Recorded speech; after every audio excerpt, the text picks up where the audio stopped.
Sudah Ampun, jadi Pak. co-host ya. Terima Iya, kasih, Pak. Silakan. Oke, oke. silakan. Oke, teman-teman, kita mulai ya materi atau diskusi ya pada malam hari ini nih, nggak berat. Ini hal-hal yang biasanya kalian suka gitu, dan saya yakin bahwa kalian tuh sebenarnya dalam visualisasi ini, visualisasi desain ini sebenarnya sudah cukup mumpuni dan kalian sudah berkutat dengan ini dari stupa 1 ya sampai sekarang stupa 7, tapi mungkin ada hal-hal detail yang kalian mungkin lupa gitu. Dan apalagi kalian itu sekarang kan udah KP ya, jadi mungkin sudah banyak pengetahuan dan hal-hal yang memperkaya kalian gitu. Tapi di sini Budil hanya ingin memberikan pengalaman dan share sedikit aja gitu supaya nanti bisa mengupgrade atau bisa memperbagus atau membuat desain kalian itu lebih outstanding. Oke, kalau kita bicara terkait dengan visualisasi desain ya, visualisasi desain di sini biasanya kita memaknai itu dengan memodelkan desain secara 2 dimensi ataupun 3 dimensi gitu, yang dimana kita mensimulasikan itu ke dalam satu lingkungan terbangun sehingga orang lain itu dapat gambaran dari desain kita. Gitu. Dan harapannya adalah atau tujuannya adalah visualisasi itu bisa dipahami oleh orang lain yang mungkin dia bukan arsitek, bukan desainer gitu. Jadi lebih mudah dipahami gitu dari apa yang ingin kita desain ke orang lain. Dan biasanya bentuk visualisasi desain itu bisa berupa gambar sketsa, bisa ilustrasi ya, gambar sketsa yang dia lebih biasanya kan pakai ini ya, watercolor ataupun pakai pen gitu. Kemudian bisa 3D model yang menggunakan maket maupun digital model pakai render gitu.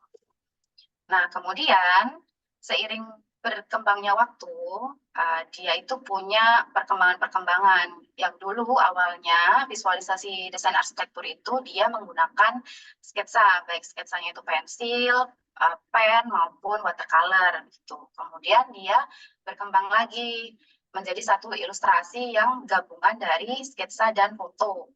Mungkin kalian nggak mengalami ya yang gabungan antara foto dan sketsa ini. Jadi kalau bisa Budila jelaskan bahwa dulu ketika kita mau mendesain di satu lokasi atau site itu kita mencetak foto dulu dalam ukuran besar atau di print gitu. Nah, kemudian kita mensketsa di site-nya itu. Jadi kita bisa membayangkan atau bisa menuangkan ide kita itu di dalam gambar yang besar gitu, yang gambarnya itu berupa foto dari site itu. Jadi kita bisa melihat ini sesuai nggak ya, ini sinkron nggak ya dengan lingkungan sekitar gitu.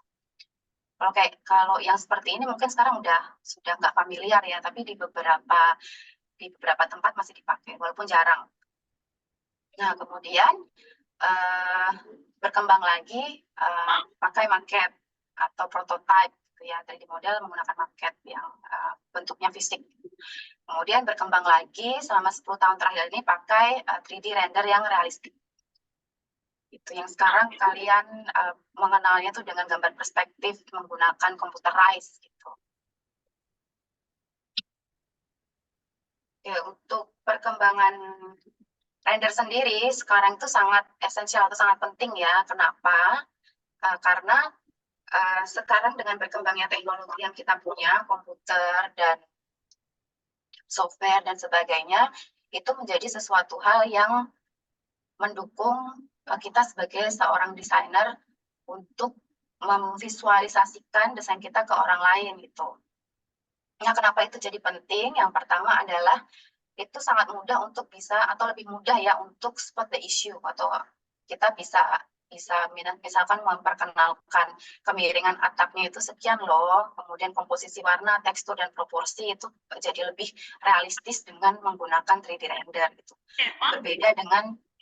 Berbeda dengan ketika kita pakai sketsa ya. Kadang-kadang kan antara sketsa satu orang dengan orang lain itu kan berbeda gitu. Tapi dengan adanya 3D render gitu jadi sama gitu antara satu dengan yang lain itu nggak jauh beda. Gitu.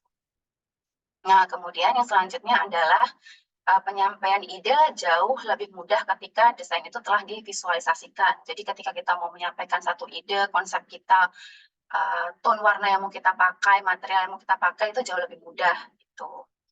Nah, kemudian sebagai seorang desainer itu jadi jauh lebih mudah juga untuk kita bisa melihat apakah desain kita itu fit atau sesuai nggak dengan kondisi lingkungan yang kita mau bangun gitu. Desainnya tuh di situ cocok atau enggak dengan lingkungan sekitar. Jangan-jangan ternyata desain yang mau kita bangun itu atau mau kita visualisasikan itu terlalu tinggi ya, atau dia nggak sesuai gitu dengan bangunan yang sekitarnya gitu. Jadi itu lebih mudah untuk terlihat gitu kalau kita memvisualisasikannya dalam 3D render gitu. Kemudian yang selanjutnya adalah 3D render itu lebih affordable, belum tentu lebih murah ya, itu relatif, tapi dari sisi fleksibilitas waktu, tenaga itu jauh lebih mudah. Bayangkan aja kalau kita harus, kalau misalnya ya, contohnya ketika kita mendesain, kemudian oh ternyata warnanya tuh nggak cocok dengan kondisi lingkungan di sekitar. Nah, kita harus, kalau misalkan kita pakai sketsa, nah kita harus sketsa lagi. Kita harus ganti warnanya lagi pakai watercolor misalnya. Nah, kalau sekarang kita pakai 3D render, nah itu kita cukup ganti aja warnanya, kemudian kita render lagi. Gitu. Jadi jauh lebih efisien. Gitu. Oke, selanjutnya dengan seiring berkembangnya teknologi komputer ya, dan teknologi untuk render, itu mempengaruhi juga visualisasi style di desain arsitektur saat ini gitu. Ini ada beberapa contoh yang Budila taruh di sini ya. Ini mungkin stylenya tuh masih banyak lagi, tapi ini yang sering dipakai yang Budila amati gitu. Yang pertama adalah Catherine Hegel style. Orang-orang sih nyebutnya gitu ya, Catherine Hegel style gitu, di mana style visualisasinya itu dia biasanya ini untuk outdoor ya, untuk outdoor atau untuk eksterior gitu. Jadi merepresentasikannya tuh di situ banyak kerumunan, gitu, banyak orang, kemudian dia di perkotaan, kemudian dia menggunakan misalnya banyak bunga, kemudian ada burung dan sebagainya gitu. Jadi dia merepresentasikan di situ suasana banyak orang yang berkumpul gitu. Kemudian selanjutnya dia stylenya adalah Theodore. Nah, Theodore ini juga banyak Budila temui ya di kampus kita ya, tempat kita. Itu biasanya dia rendernya itu lebih ke arah yang putih warm, tapi dia putih. Gitu. Cenderung tonnya tuh hangat, tapi dia cenderung ke putih. Gitu. Pencahayaannya tuh seolah tuh alami gitu. Itu banyak juga yang dipakai. Kemudian yang selanjutnya itu semi realistik. Semi realistik ini jarang sih, jarang Budila temui, tapi ada beberapa dulu pernah pakai ini gitu. Jadi dia memberikan image yang di real world gitu, yang dunia yang senyatanya seperti yang foto gitu kita kita lihat gitu tuh seperti foto. Ada juga yang dia itu mengilustrasikan di mana bangunan itu dibangun. Setnya itu di mana, di sekitarnya seperti apa. Nah, hasil render atau hasil desain bangunannya itu ditaruh di situ. Ini beberapa ada yang pakai, tapi jarang ya, karena mungkin juga ada effort ya, cukup banyak effort yang harus kita gunakan gitu kalau misalkan kita mau render atau kita mau pakai foto realistik ini, karena kan kalau misalkan di site yang sebenarnya kita harus hapus-hapusin distorsi yang ada di situ, kita harus take foto yang pas gitu dengan nanti bangunan kita taruh, kemudian harus hapus-hapusin distorsi, hal-hal yang mengganggu gitu, baru nanti kita taruh gitu hasil desain kita. Gitu. Oke, kemudian apa sih yang bikin satu visualisasi itu tuh bagus gitu? Oke, yang pertama detail. Detail. Jadi ketika kita membuat visualisasi desain kita, itu harapannya dia bisa detail ya. Misalnya ketika kita di situ mendesain satu taman, ada rumput, ya terlihat seperti rumput. Ketika kita mendesain satu kolam, ada airnya, ya terlihat pantulan airnya gitu. Ketika kita pakai material misalnya batu bata, ya taruhlah batu bata itu sesuai dengan ukuran yang ada di pasaran gitu. Jangan pakai, misalkan kita pakai menggunakan ukuran-ukuran yang nggak realistis gitu. Nah, jadi kita harus memperhatikan sampai sedetail itu supaya di visualisasi itu yang masuk akal yang kita lihat itu ya seperti senyatanya. Gitu. Kemudian yang selanjutnya shadow and lighting. Jadi pembayangan dan lighting itu juga penting ya untuk membentuk suasana. Jadi suasananya serealistis mungkin. Jangan sampai ketika kita pakai lighting kok nggak ada bayangannya, itu kan nggak realistis. Kalau ada lightingnya ya berarti ada pembayangannya.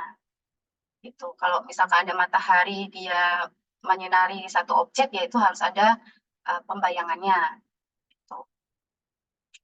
Kemudian selanjutnya menempatkan elemen-elemen alam. Kan kita itu kalau mendesain ya kita kan berdampingan ya dengan alam ya. Seharusnya elemen-elemen itu juga harus kita tampilkan di visualisasi kita.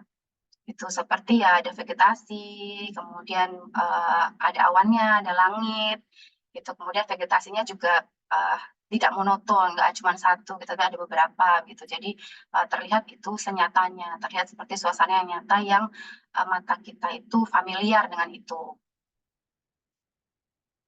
Oke, kemudian selanjutnya menghindari membuat visualisasi itu yang sepi atau yang tempatnya tuh kosong gitu. Nah, jadi sebisa mungkin kalau kita memberikan visualisasi itu memberikan satu suasana gitu, yang mungkin ada orang yang beraktivitas di situ, ada objeknya, gitu. Seperti contohnya di bawah ini ada mobil gitu lewat, karena dia ada di depan jalan, itu ada orang yang lewat berjalan gitu. Kemudian selanjutnya view-nya itu harus senatural mungkin. Jadi misalnya ketika kita menentukan satu angle gitu, itu juga penting untuk kita tentukan di mana mata itu familiar. Jadi kadang-kadang yang Budi lihat itu adalah kita menampilkan angle itu yang nggak familiar dengan mata kita gitu. Jadi apakah terlalu ngezoom gitu, apakah dia terlalu jauh, itu kan nggak familiar dengan mata kita. Gitu. Jadi usahakan kalau kita mengcapture di frame ya, itu familiar, seperti yang jangkauan mata kita itu lihat senyatanya itu seperti apa gitu. Jadi supaya dia terlihat realistis. Oke, kemudian kalau Budila tampilkan gambar ini, kira-kira yang kurang apa? Dari sisi visualisasi ya, kalau bukan desainnya ya. Kira-kira apa? Lingkungannya ya, ya gitu. Jadi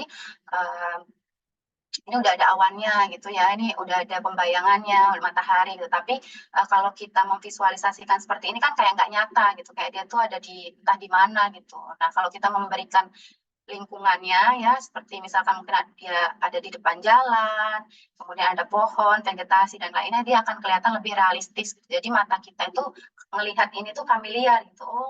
Oh iya ya ini di kayak sekitar rumah saya atau di sekitar mana gitu, di kota mana gitu. Kalau seperti ini kan kita nggak tahu ini di mana, ini di langit atau di mana gitu. Jadi mata kita tuh nggak familiar. Jadi cara kerja otak kita itu dia suka dengan sesuatu hal yang familiar gitu, yang sering memang kita lihat.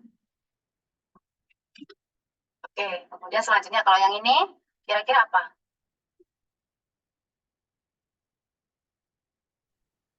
Kira-kira apa?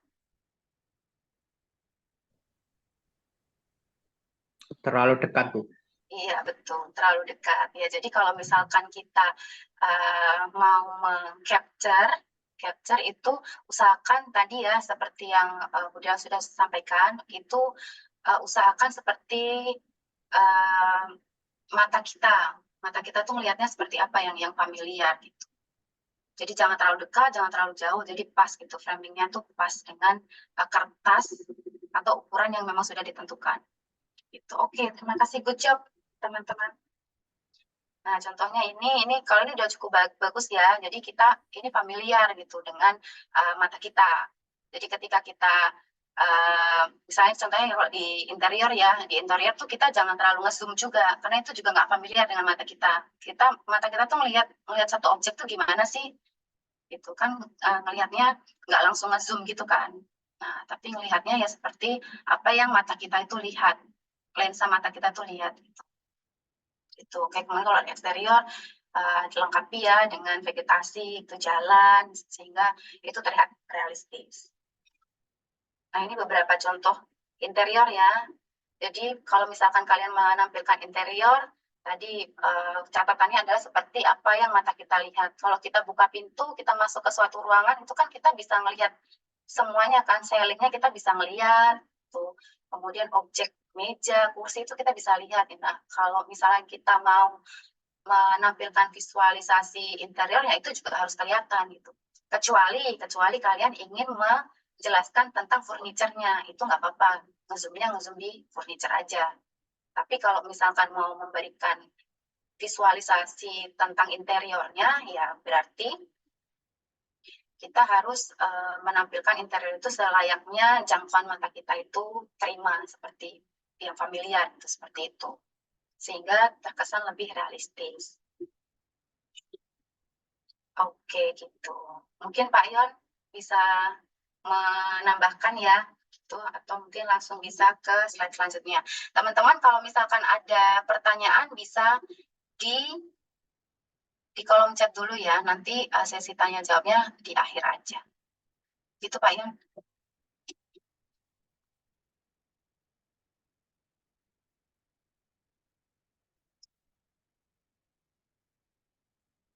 Ini nggak dengar Pak Yon. Sorry, sorry. Eh, eh, bisa di close Bu, saya tak Ya, share screen sendiri. oke.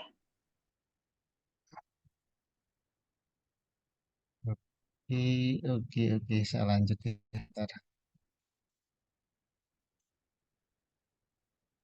Semoga sudah tertampil. Sudah ya? Belum on the way.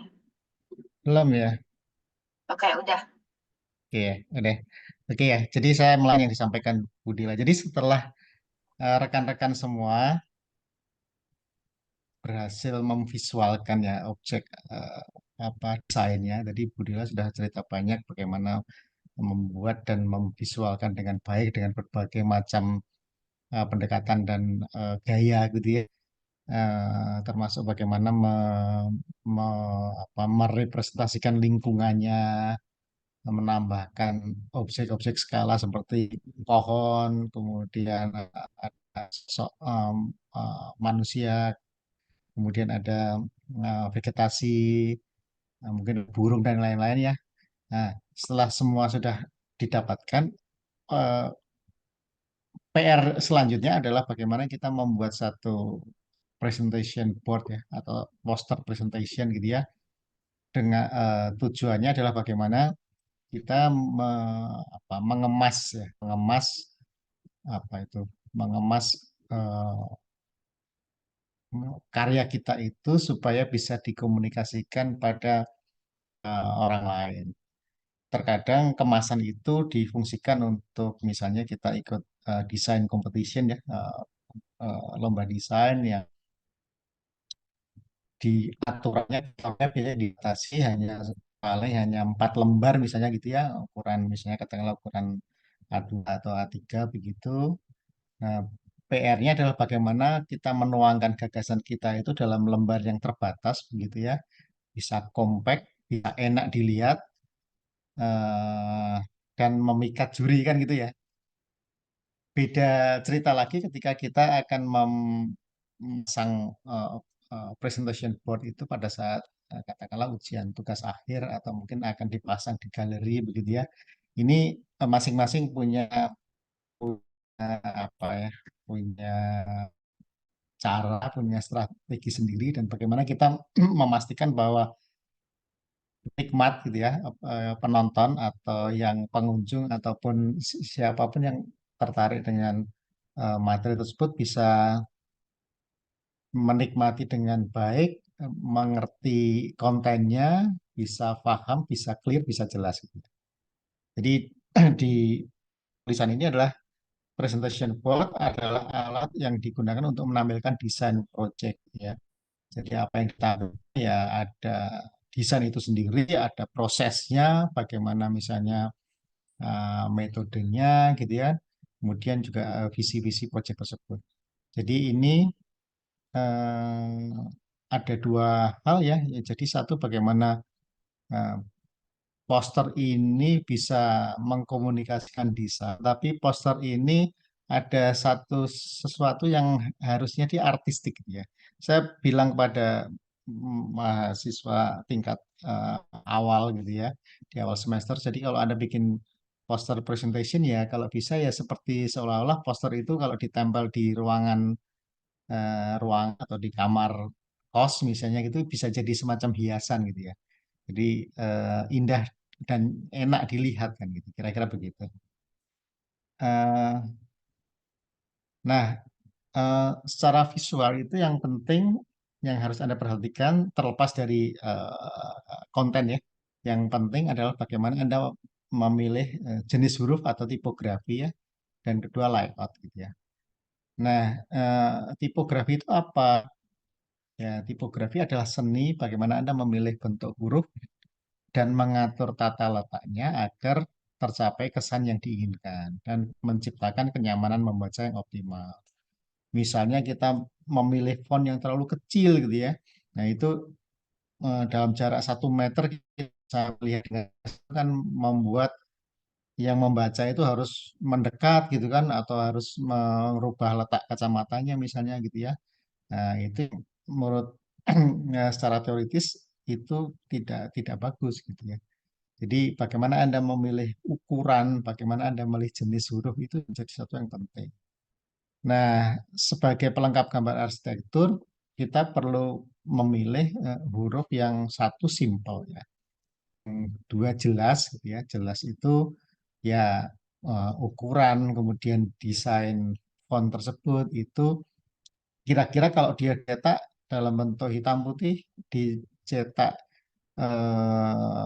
atau divisualkan lewat misalnya layar begitu, kemudian misalnya ditempel di dinding dalam jarak tertentu itu jelas kan gitu ya. Kemudian yang ketiga mudah dibaca dan dilihat ya, ini visibility-nya. Jadi ya kalau nanti saya tunjukkan jenis-jenis huruf tertentu yang kita kesulitan untuk membaca atau melihat itu rasanya juga tidak pas untuk poster presentation.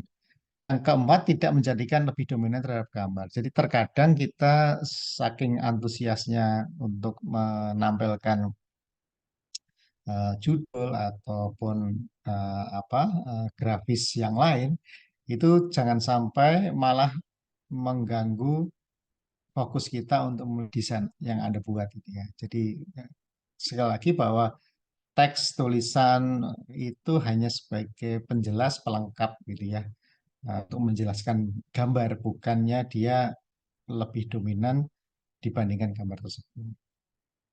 Nah, kemudian eh, ini contoh ya, ini contoh tentang font yang cocok di arsitektur dan bagaimana font yang tidak cocok di arsitektur gitu ya. Kita lihat di sebelah kiri itu ya bentuknya sederhana gitu ya, bentuknya sederhana, jelas ketika dicetak dalam ukuran besar, kecil gitu ya. Sementara kalau yang sebelah kanan ini ya saya mengambil dari eh, font-font yang banyak dipakai di katakanlah di grup musik tertentu gitu ya. Itu ya Anda bisa lihat sendiri membacanya aja terkadang sulit kan gitu ya kalau tidak grup tersebut gitu ya. Nah, termasuk yang di atas itu, yang di atas itu juga terlalu banyak variasi di huruf tersebut ya. Nah, itu yang menjadikan kurang simpel. Jadi tadi yang nomor satu adalah simpel ya. Simpel itu menjadi perhatian kita. Nah, contohnya adalah seperti yang saya tuliskan ya. Tidak tidak tidak harus ini, tetapi s- rasanya sih huruf-huruf ini cocok gitu ya untuk di dunia arsitektur ya. Saya sering pakai Arial, pakai Century Gothic gitu ya. Itu rasanya sih bagus. Dan sekarang ak- banyak sekali jenis-jenis huruf ya yang bagus-bagus juga, yang kekinian begitu yang bisa Anda download juga ya,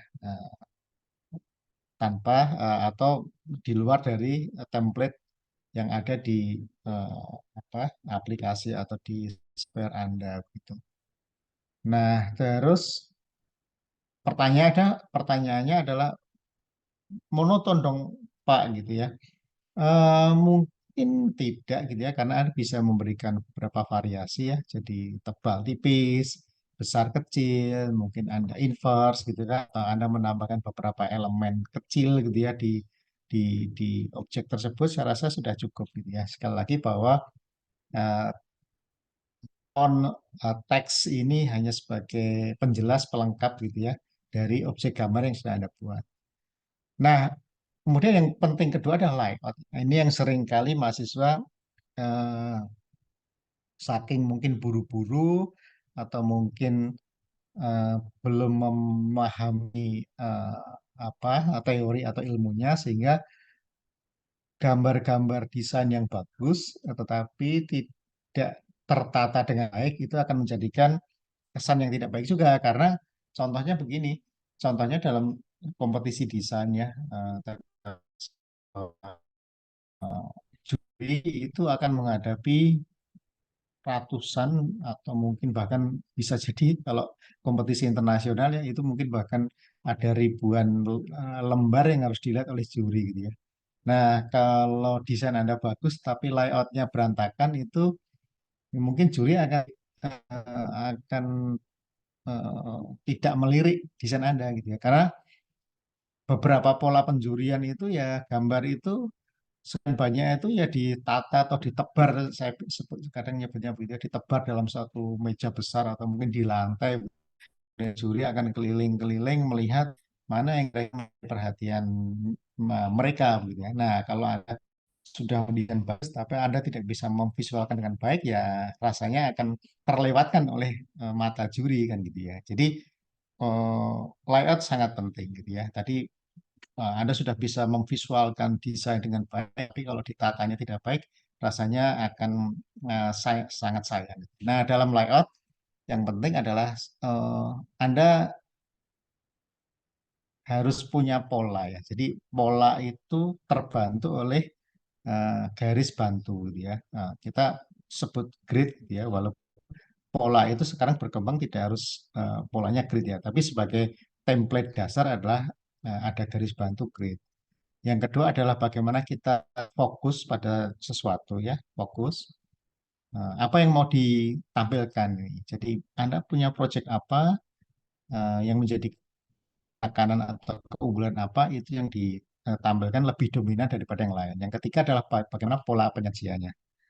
Nah, contoh dari garis bantu, grid itu dan fokus itu kurang lebih secara grafis seperti ini ya. Jadi katakanlah dalam satu lembar itu Anda bisa membuat satu garis-garis imajiner ya.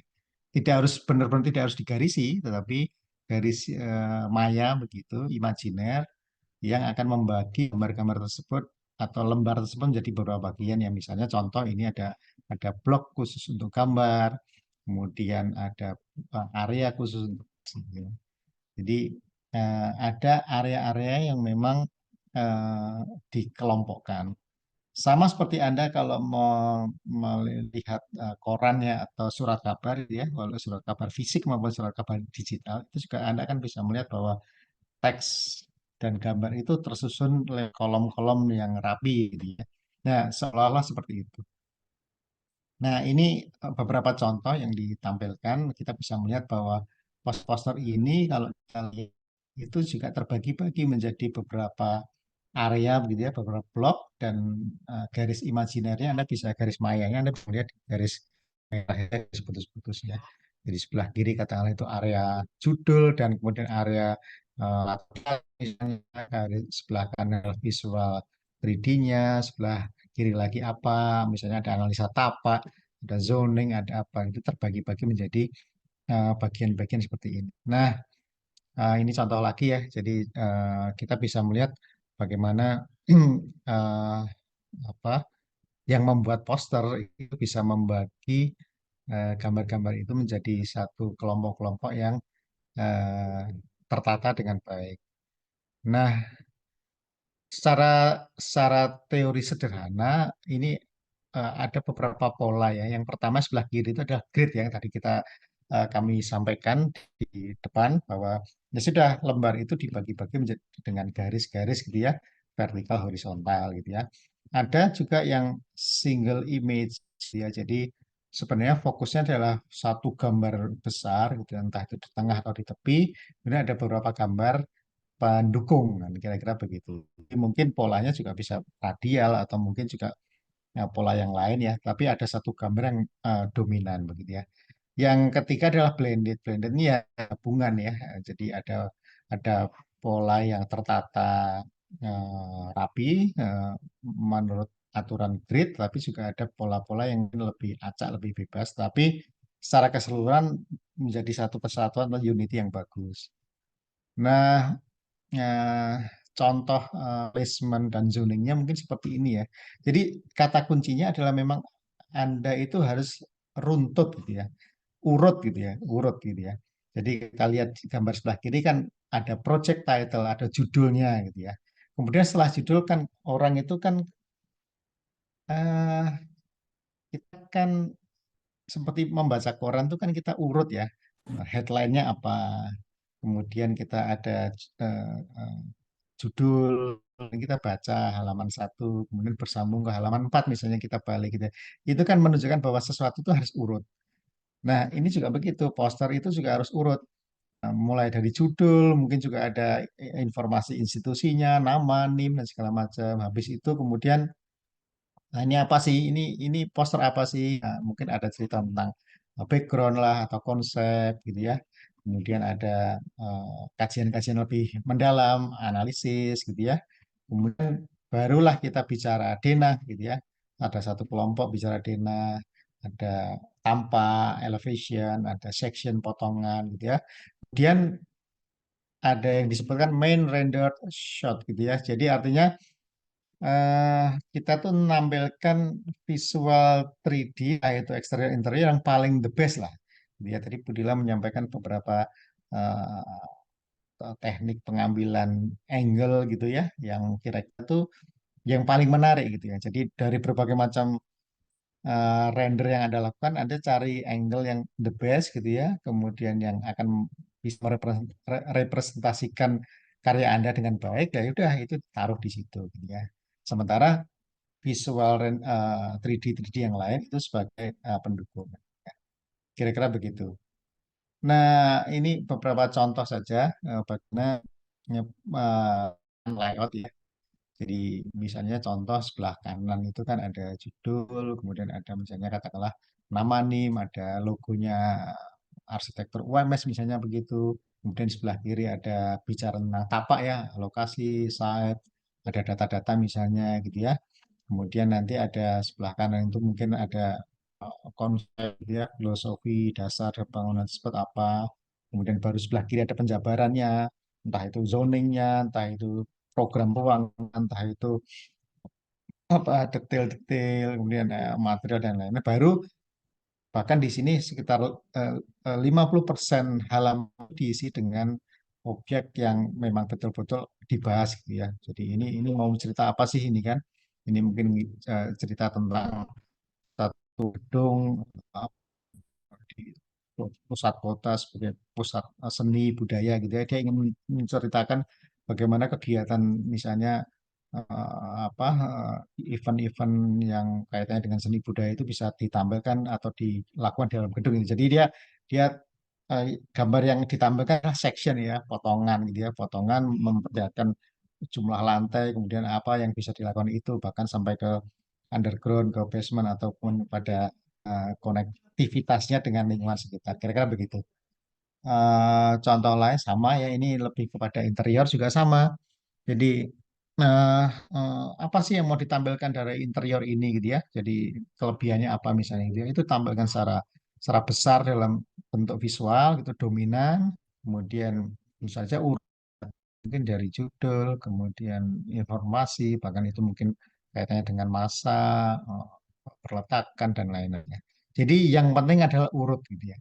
Kenapa saya sampaikan kenapa harus urut atau runtut? Karena eh, ada contoh yang tidak urut gitu ya. Jadi ini kan ya, kalau kita melihat ini kan enak ya. Kita bisa melihat ada visual 3 dimensi. Ini Anda bisa lihat poster yang sebelah kiri ini, kita bisa langsung tertarik kan. Ini apa sih bangunan kok meliuk-liuk seperti ini? Ada atap hijau dan lain-lain gitu kan. Nah dari situ kita Kalau kita berjalan lihat poster ini atau kita membuka lembar itu, kita akan berhenti sejenak gitu, apa sih ini gitu kan, baru kita baca gitu, baca oh ini idenya apa, kemudian mungkin floor plan-nya seperti apa. Kalau kita mau lihat denahnya juga kita bisa lihat dengan jelas gitu ya. Beberapa catatan saya terhadap poster-poster yang dibuat mahasiswa adalah eh, kalau kita mau lihat denahnya nggak bisa gitu karena gambarnya terlalu kecil gitu, apalagi teksnya juga, nama-nama ruang juga terlalu kecil kan gitu ya. Jadi intinya eh, kalau ada naruh teks di situ ya harus terbaca gitu ya. Nah, denah juga begitu. Kalau kita kan ingin melihat ya peruangannya seperti apa, itu juga harus terbaca dengan baik. eh di sini ada eh, how to make your presentation board stand out ya. Jadi maksudnya ya bisa terlihat lah gitu ya, bisa bisa menarik perhatian gitu ya, atau bisa ya mencuri perhatian gitu ya. Nah, buat simple gitu ya. Simple itu eh, atau sederhana gitu ya, sehingga orang itu akan mudah memahami. Kita jangan berpikiran bahwa poster itu akan dilihat oleh orang yang seprofesi kita gitu ya. Karena bisa jadi yang melihat poster Anda itu sih orang awam gitu ya. Yang Anda mungkin eh, pemahamannya akan berbeda, atau tingkat intelektualnya atau bidang ilmu yang dipelajari itu berbeda. Sehingga yang sederhana tapi informatif akan lebih baik gitu ya. Kemudian show the clue ya, di mungkin dengan beberapa keyword lah, ada beberapa keyword dia kunci-kunci dari desain. Itu apa sih yang menarik dari desain Anda, apa sih? Apakah dari building masingnya, masa bangunannya yang unik gitu, atau dari eksterior fasadnya, ya? Apakah dari penggunaan materialnya sangat berbeda dengan yang lain, apakah dari sisi lightingnya yang luar biasa gitu ya. Itu yang beberapa kunci itu yang saya rasa perlu Anda pilih gitu untuk ditampilkan. Kemudian yang ketiga, utamakan kualitas kualitasnya. Jadi nah ini tidak perlu memasukkan semua desain, cukup yang mendukung. Jadi sering ujian tugas akhir ya, Budila pasti juga mengamati ya. Jadi eh, antusiasnya mahasiswa merender gitu ya. Jadi satu bangunan tuh dirender dari berbagai macam view gitu. View ini diputar sedikit dirender, diputar sedikit. Jadi banyak sekali gambar. Tapi ini sebenarnya bicara apa sih gitu kan? Jadi kadang juga nothing gitu, karena orang hanya lihat satu dia view aja sudah bisa memahami sih ini desainnya seperti apa gitu. Jadi nggak perlu banyak sekali render, Anda mengerjakan menghabiskan waktu, tapi tidak bicara apapun gitu ya. Jadi cari memang the best view, best angle gitu ya, yang kira-kira bisa berbicara desain Anda itu apa gitu ya. Terus kemudian 3D view yang representatif ya. Jadi ya ini bagaimana teori membuat perspektif yang yang baik gitu ya, angle yang baik, eh, ya apakah 2 point atau 3 point atau apapun gitu ya, atau aksonometrik gitu ya, dan isometrik dan lain-lain gitu. Itu bagaimana kita mau cerita gitu. Kita kalau mau cerita struktur, ya mungkin kita lebih baik dengan aksonometrik gitu ya, atau isometrik gitu kan, memperlihatkan kerangkanya dengan sumbu X, Y, Z yang gitu ya. Tapi kalau kita bicara mau visual seperti ketika mata kita melihat objek ya, mungkin Anda bisa memilih apa satu teknik perspektif yang tepat gitu ya. Kalau bangunan tinggi mungkin Anda bisa memilih yang 3 point perspektif gitu ya. Kalau bangunan kecil saja mungkin hanya 2 point perspektif dan lain-lain. Kemudian yang ke satu, dua, tiga, yang kelima adalah basement zoning, tadi sudah kita bahas ya. Next, saya percepat saja. Nah, ini contoh ya, ini yang penting. Contoh bagaimana layout yang tidak runtut berceritanya gitu ya.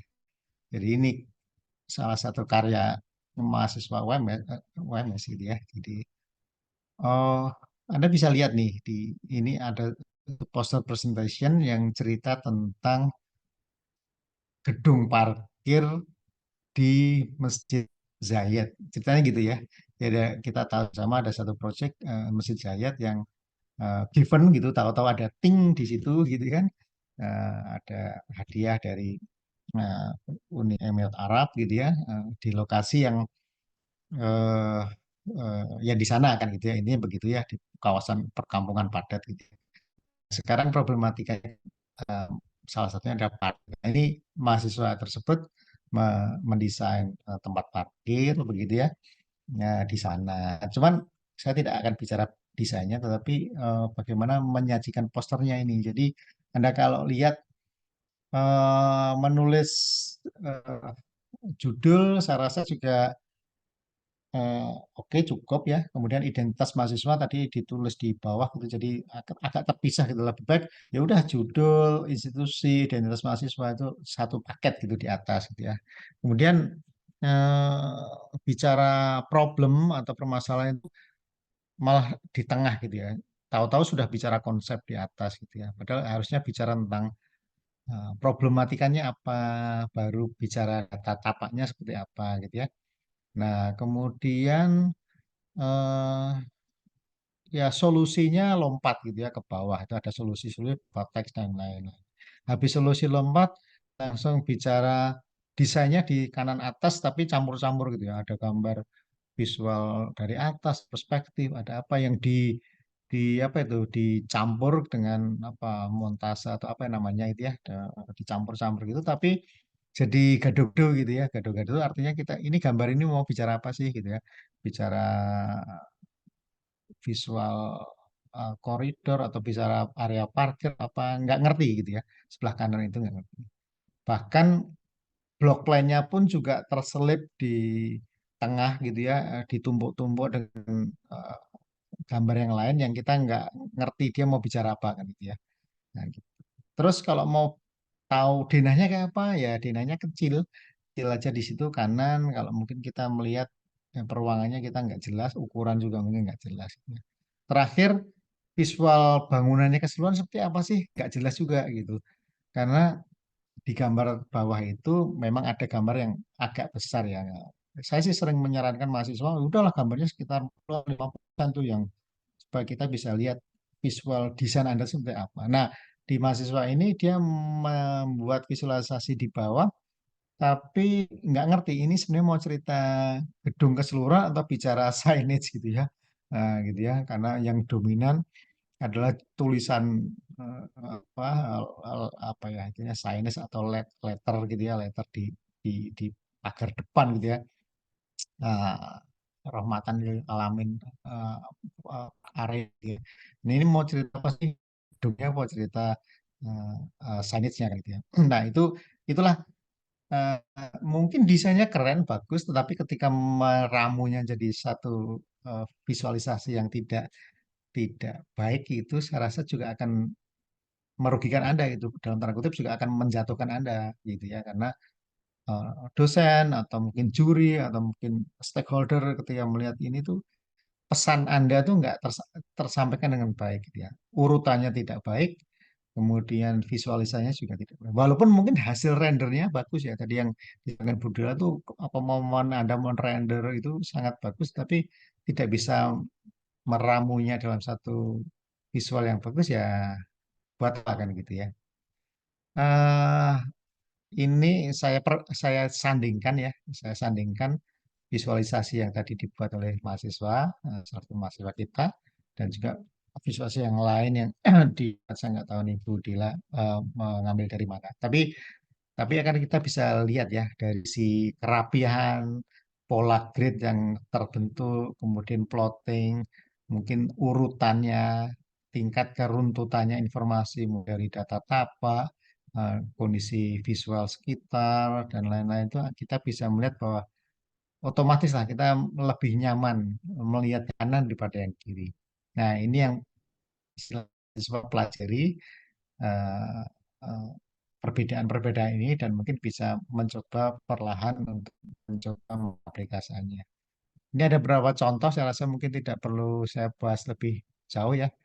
Eh, tapi Anda bisa file ini kita share ya. Bahkan bahkan eh, tadi sekarang eranya digitalize gitu ya, tapi kadang merindukan juga gambar sketsa tangan yang bagus juga divisualkan dengan poster presentation seperti ini juga menarik gitu ya, dan sangat informatif, sederhana gitu ya.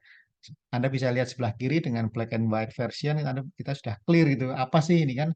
Ini satu villa di tepi hutan, visualnya juga jelas, masingnya jelas, lingkungannya jelas. Kemudian mau lihat denah kita clear, mau lihat sectionnya, oh posisi villa terhadap lingkungan sekitar sudah apa jelas gitu ya. Wah, block plan-nya jelas gitu ya. Nah ini saya rasa akan bagus gitu. eh ada beberapa contoh sih, Anda nanti bisa pelajari. Nah, eh, saya akan ini kan poster presentation ya. Saya akan ambil dari apa kemarin materi kuliahnya Bu Intan kalau tidak salah ya. Nah, yang mencontohkan adalah Stupa 7 divisualkan gitu ya. Jadi saya buka-buka ini contoh gitu ya. Jadi ini contoh Stupa 7 tentang topiknya apa nih. Jadi kita kita lihat lihat poster ini ya di page one ini kan ada title ya, ada judul, ada institusi, ada nama dosen, ada apa nama mahasiswa nih gitu ya. Ada judul yang clear jelas gitu ya. Kemudian ada gambar-gambar eh, apa isometria tentang saya nggak tahu ini apa kondisi existing apa gitu ya atau potongan di dalam ya. Kemudian bicara apa sih ini gitu ya. Ini apa toh? Ini desain apa ini project apa sih? Ya, ada pendahuluannya bla bla bla gitu ya. Ada isu-isunya dimunculkan, ada foto gitu ya. Kemudian masuk ke metodologi. Anda risetnya tuh metodenya apa sih gitu ya.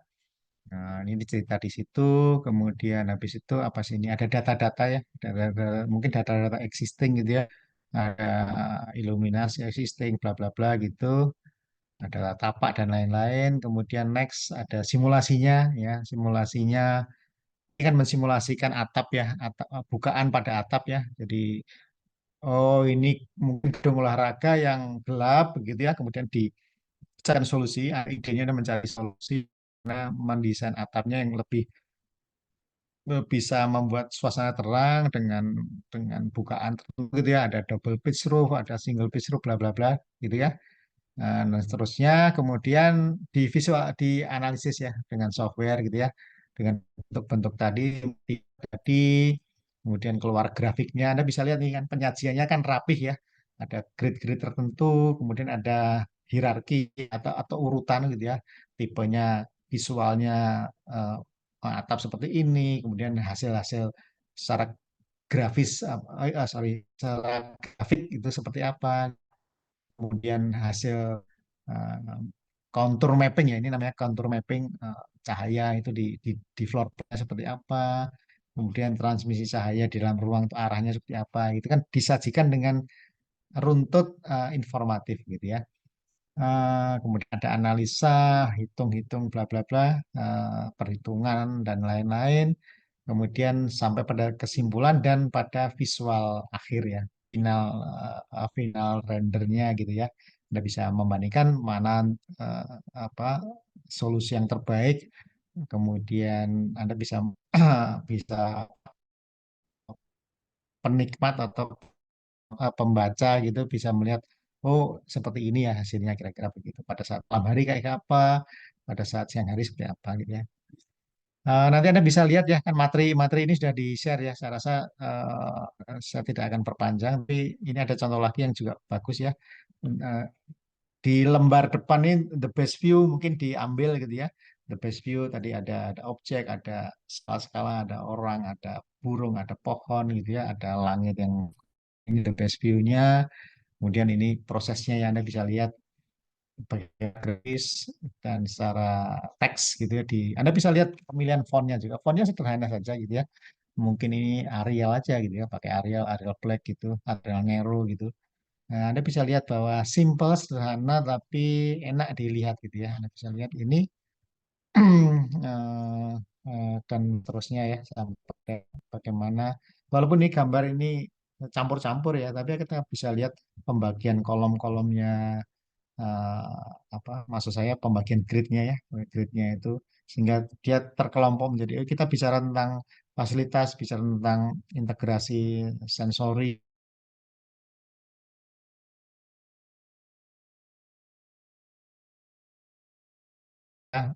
final.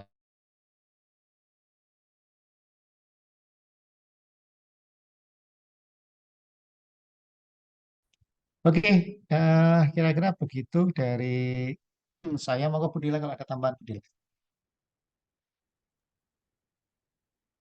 Iya, ya terima kasih Pak Yon. Oke, mungkin tambahannya ketika membuat poster ya teman-teman, tadi sebenarnya sudah Pak Yon jelaskan gitu, tapi yang Budila selama ini lihat, kalian itu sebaiknya punya ide dulu apa aja sih yang mau dimasukkan ke dalam poster itu gitu kan, nggak perlu semuanya ya, tapi harus ada cerita atau narasi yang clear, mau dimasukin apa aja tuh gitu. Nah, nanti bisa disesuaikan dengan poster yang memang sesuai target di Stupa 7, karena di Stupa 7 itu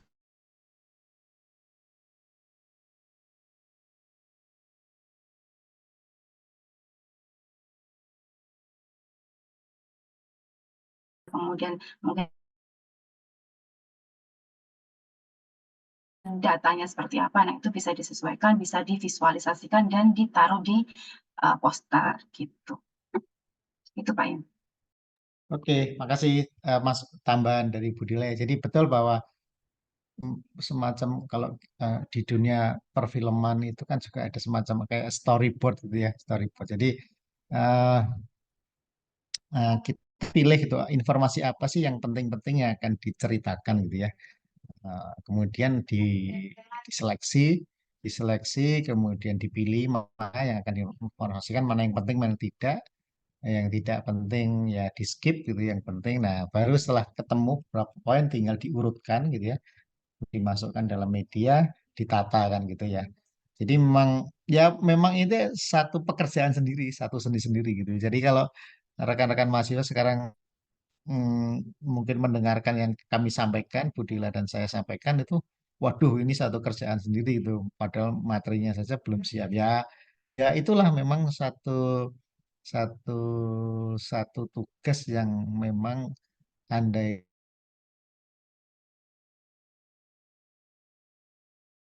memvisualkan desain itu menyampaikan pada orang lain. Itu pun masih ada PR lagi, karena sebenarnya kan PR-nya adalah bagaimana secara verbal atau oral presentasi yang Anda tidak punya kemampuan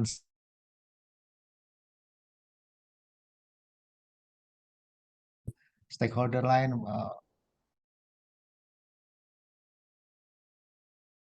arsitek ya kalau bisa eh, apa semua semua semua bisa kan,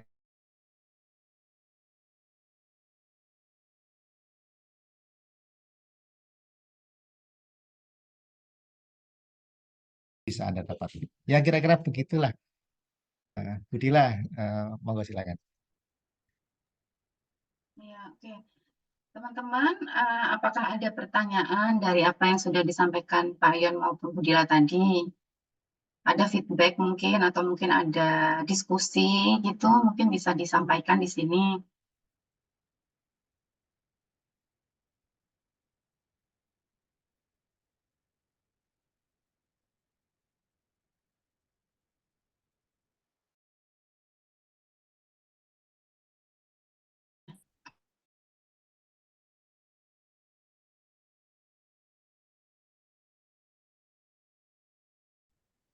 Iya Bu, saya menyimak aja. Oh iya, Makasih Bu Ye bergabung. makasih. Nanti kita materi kita share ya. Iya. PDF-nya sudah saya siapkan. Nah, cukup rekan-rekan Mas ya, atau mungkin ada yang bertanya lain terkait dengan tidak tidak hanya yang terkait dengan Stupa 7 kamu. Terkait pengumpulan tugas? Budila, Pak Yayan, saya boleh tanya nggak? Boleh. Boleh, semoga bisa jawab. Oh, ini Pak, tentang layoutnya itu ada ketentuan nggak? Misalkan posternya itu harus berapa lembar, layoutnya harus potret atau landscape? Nah, Bu Yai dan Bu Dila yang sudah pernah dulu gimana? Monggo. Atau dibebaskan? Atau nanti perlu tanya koordinator? Iya, mungkin perlu tanya koordinator, tapi biasanya untuk ukuran itu di A2 sih, Aduh, ya. di A2 ya. Tapi pengumpulannya fisik atau digital, Bu Dila? Nah, itu saya kurang tahu, Pak. Itu sesuai dengan arahan koordinator. Ini belum dibahas sepertinya terkait dengan pengumpulan. Oke. Editor mungkin kita perlu cek lagi ya, editor apakah sudah tertulis gitu ya. Tapi Iya, kalau melihat materi tadi yang saya buka materinya Bu Intan tadi kan ada beberapa lembar ya. Jadi katakanlah itu mungkin ada sekitar presentasi. 4 lembar ya. Tapi oke, nanti kita perlu cek lagi ya. Iya. Final final presentation boardnya itu mau seperti apa gitu ya. Size-nya seperti apa, lembarnya seperti apa. Kalau saya sih lebih senang kalau selembar aja gitu. Iya, Oke, nanti kita ya, Bu Yayi, nanti kita carikan informasi bersama-sama di grup ya, untuk segera Iya, Pak. diinformasikan ke mahasiswa. Iya, makasih Oke, diingatkan untuk itu. oke. Dari mahasiswa, 1-2 feedback atau pertanyaan.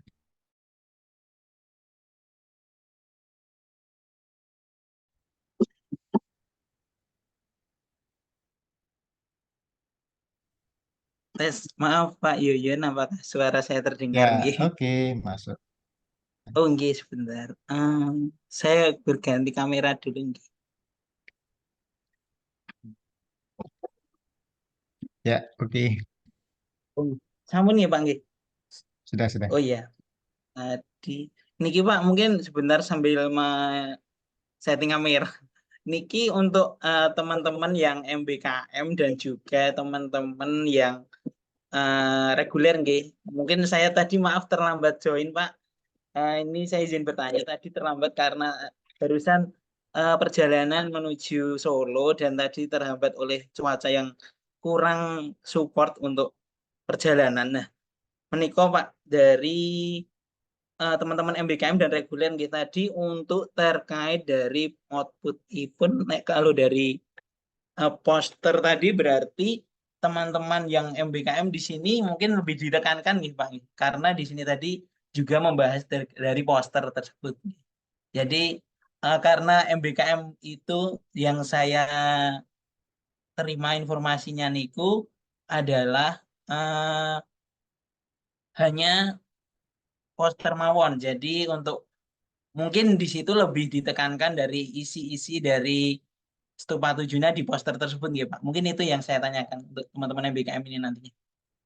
Terima Oke, kasih Pak. makasih Ubay. Jadi ini saya jawab mungkin Bu Dila dan Bu Yai bisa menambahkan. Kalau dalam sepemahaman saya untuk yang rekan-rekan yang MBKM itu memang salah satu adalah poster presentation ya, dan itu yang menjadi satu satu apa hal yang utama ya. Jadi dokumennya adalah memang itu. Ya ini mengingat mengingat keterbatasan waktu dan tugas yang sedemikian banyak di proses MPKM ya. Jadi eh, untuk Stupa itu arahnya lebih banyak kepada poster presentation dengan konten yang memang tadi kita sampaikan. Mungkin Bu Dila bisa menambahkan atau mengkoreksi dan Bu Yayi monggo.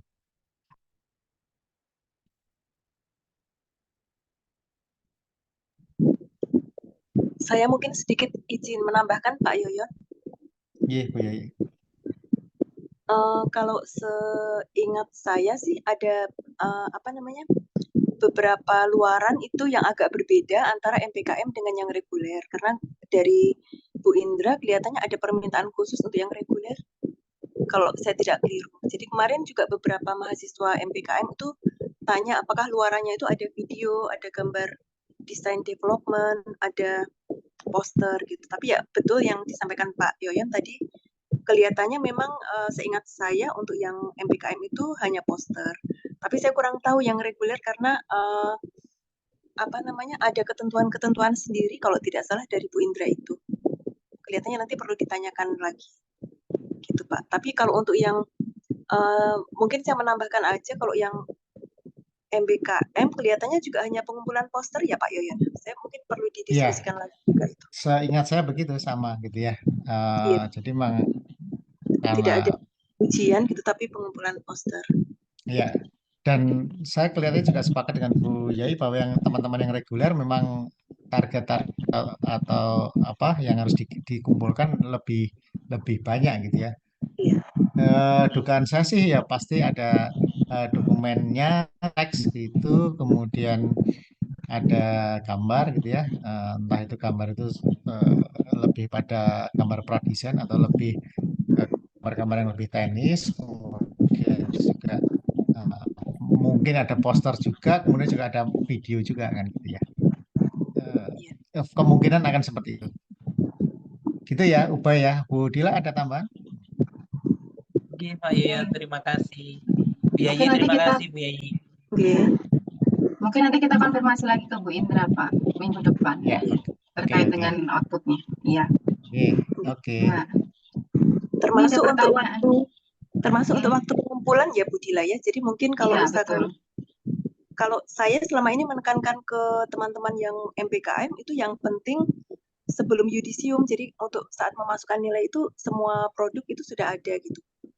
Karena meskipun biasanya kadang KP itu bisa jadi itu setelah yudisium, tapi itu nanti akan merepotkan kalian sendiri karena nilai itu harus lewat pengaduan nilai itu kadang-kadang agak sulit prosesnya gitu. Bu, Jadi sebaiknya harapannya sebelum tanggal 30, Bu. iya, baiknya tertib sebelum yudisium sebelum- itu bisa masuk semua progresnya gitu, Iya. produknya. Yang paling utama sekarang fokusnya untuk SP dulu ya, Iya. karena dikejar deadline. Kemudian setelah SP itu kalian bisa mulai proses untuk mengerjakan Stupa 7 karena Stupa 7 itu adalah hasil rekomendasi dari apa yang kalian hasilkan di seminar penelitian gitu.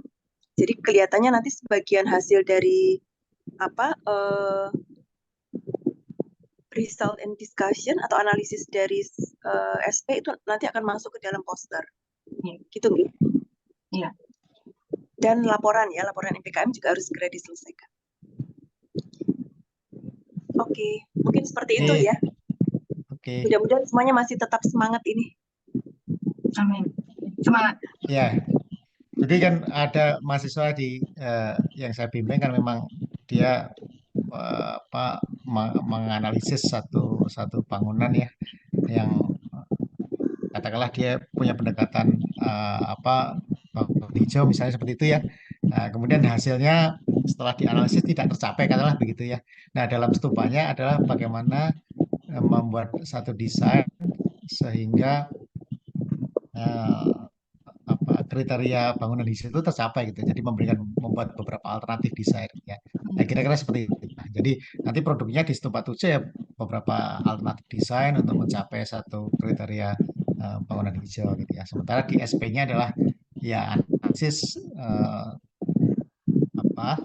penelitian terkait dengan bangunan tersebut dan resultnya ya memang oh ini misalnya ini memang tidak tidak mencapai gitu ya nggak apa-apa gitu hasilnya seperti itu.